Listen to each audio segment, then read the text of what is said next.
Kun sagantaa BBC Afaan Oromooti. Nu waliin tura.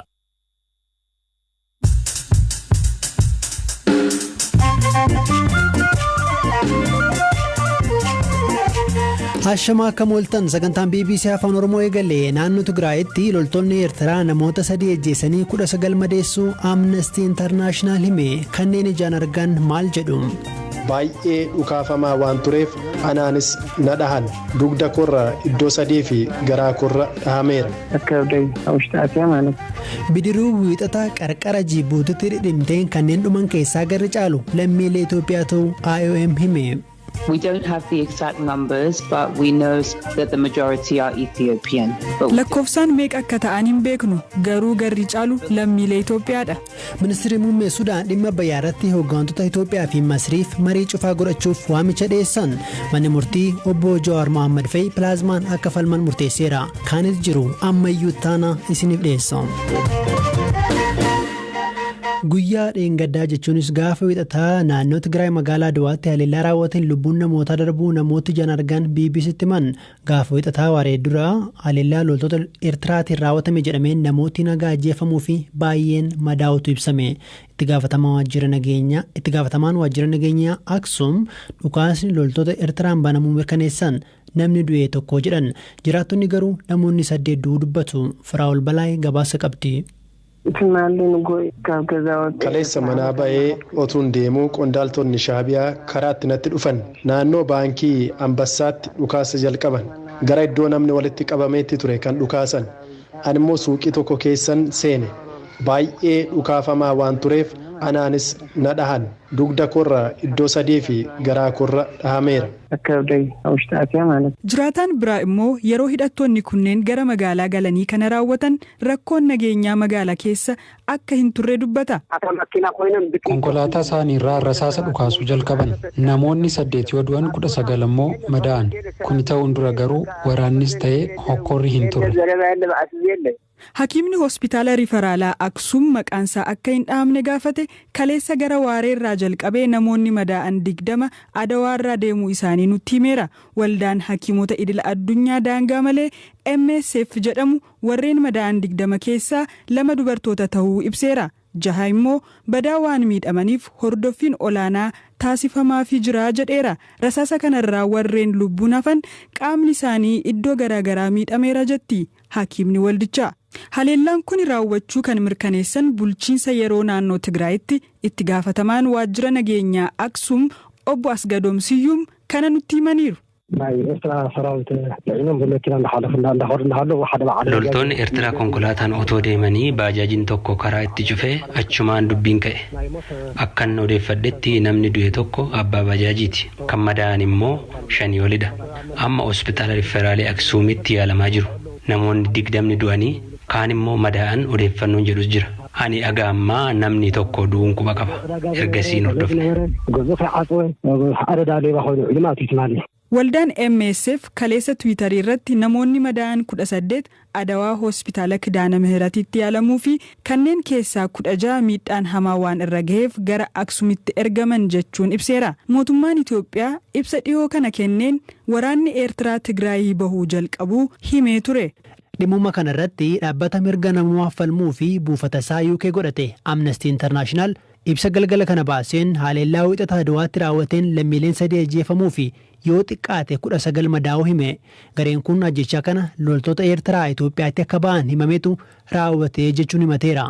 Dhaabbatichatti qorataan gaanfa Afrikaa Fissaa Taklee wiixata ganama daandii Addigiraat deemu irratti loltoonni Eertiraa konkolaataa fe'umsaa 2 irra fe'aman namoota daandii bitaa fi mirgarra jiranitti dhukaasa banuu kanneen ijaan arganii fi ogeeyyii fayyaarraa odeeffatu BBCtti himan. ያገኘነው ነገር አትሊስት ቢያንስ ማለት ነው 3 ሰዎች እንደሞቱ ነው ያው ከዛ በላይ ረጋን አርገን የጥቃት namoonni 3 akka du'an 19 akka madaa'anidha lakkoofsichis kana caaluu mala loltoonni Eertiraa akka ba'an yookiin daangaatti akka walitti qabaman dubbatamus giddugala Tigraay bakkeewwan garaagaraatti akka socho'aa jiranii fi sababiinsa mirga namoomaa raawwataa jiran akka itti fufan ragaawwan agarsiisan jiru wanti kun dafee dhaabbachuu qaba. Mootummaan Itoophiyaas ta'e Eertiraa wanti kun dafee akka dhaabbatu gochuu qabu. Lammaffaa kanneen kana raawwatan irrattis adabbiin barbaachisu akkasumas sirreeffamni fudhatamuu qaba. የተገኙ ሰዎች ላይ አስፈላጊው ቅጣትና የእርምት እርምጃ መወሰድ አለበት። dhimma kanarratti gama mootummaa federaalaa Itoophiyaa akkasumas immoo gama mootummaa Eertiraa wanni jedhamee jiru.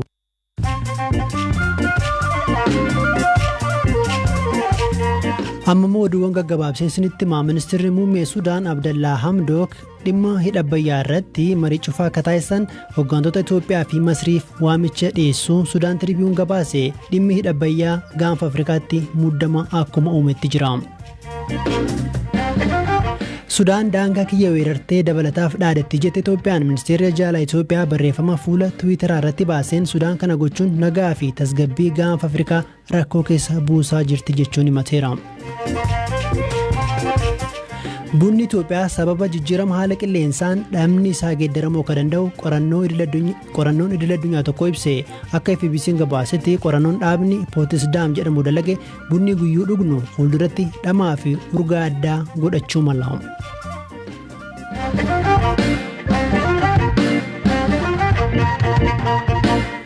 Oduu biraattan ja'a godaantota guyyaa wixataa qarqara Jibuutitti dhidhimanii keessaa garri caalu lammiilee Itoophiyaatti jedhe dhaabbati godaantota idil addunyaa IOM.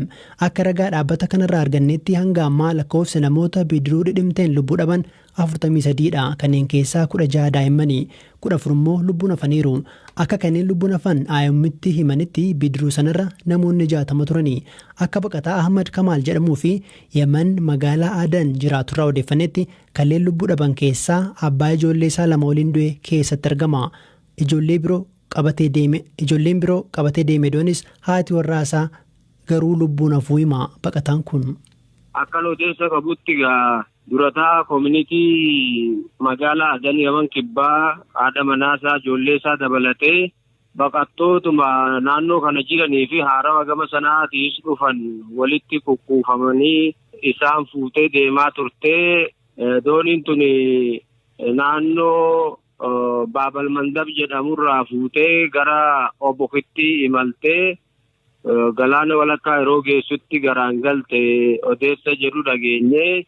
Akkan nama Obok jiru bilbilee dubbisee gaafadhetti doonii sanarraa nama 8 qofa haadha warraa durataa koominitii Oromoo haadha manaasaarraa fi ijoollee biroo nama 8 irraa kan hafe wanni doonii sanarra ture guutummaatti dhabamanii kaan dhumanii kaan achi buutee barbaadamaa jiru odeessa jedhuun argadhee jechuudha.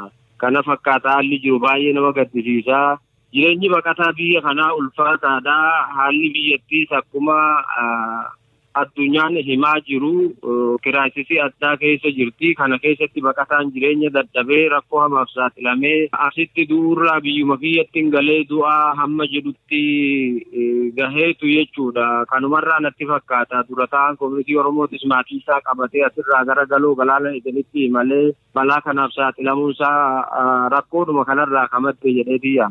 Warri amma osoo gara Jibuutii deemanii gaafa 12 gara hangalan kun ilmaanuma Oromooti jechuudha. Hundi isaaniitu ilmaan Oromooti. Eenyummaa isaanii beekuu dadhabnerraa kan hafe akka odeessa qabutti ijoolluma Oromooti jechuudha. Dhaabbata godaantota idil addunyaatti dubbii himtuu gaanfaa fi baha Afrikaa kan ta'an Yuvoon Ndeege kanneen du'an keessaa gara caalu lammiilee Itoophiyaa ta'uu mirkaneessuu isaanii BBCtti himaniiru.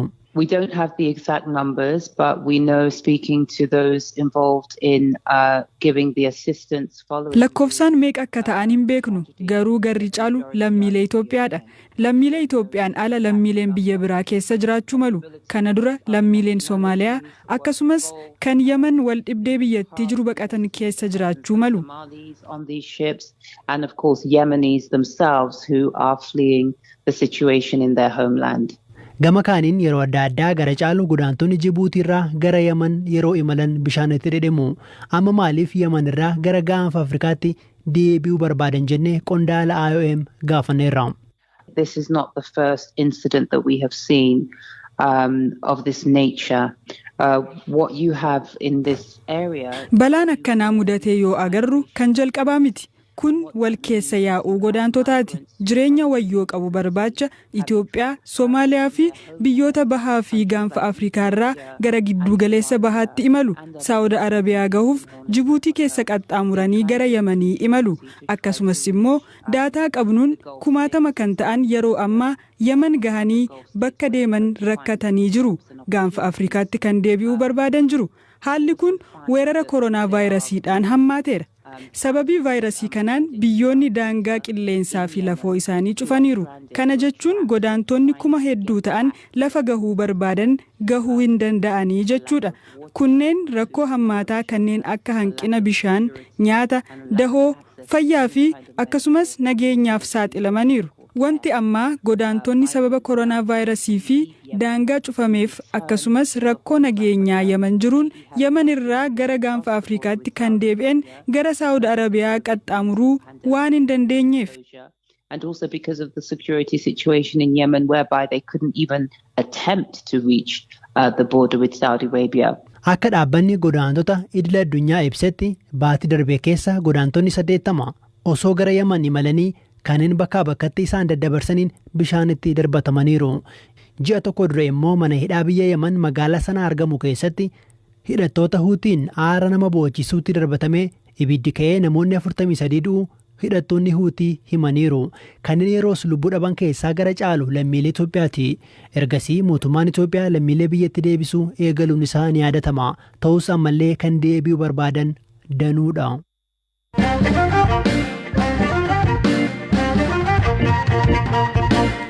Manni murtii waliigalaa federaalaa dhaddachi lammaffaan himatamtoonni Jawaar Mohaammed Fayii falmii ragaan golgaa duubamu ifatti dhaga'amu jedhu irratti mana mala sirreessaa ta'anii pilaazmaan akka falman murteesse. Kana dura himatamtoonni himannaa irratti baname hirraawwan erga jedhanii booda abbaan alangee ragaa isaa golgaa duuba jechuunis dhoksaan akka kennan mana murtii gaafate ture.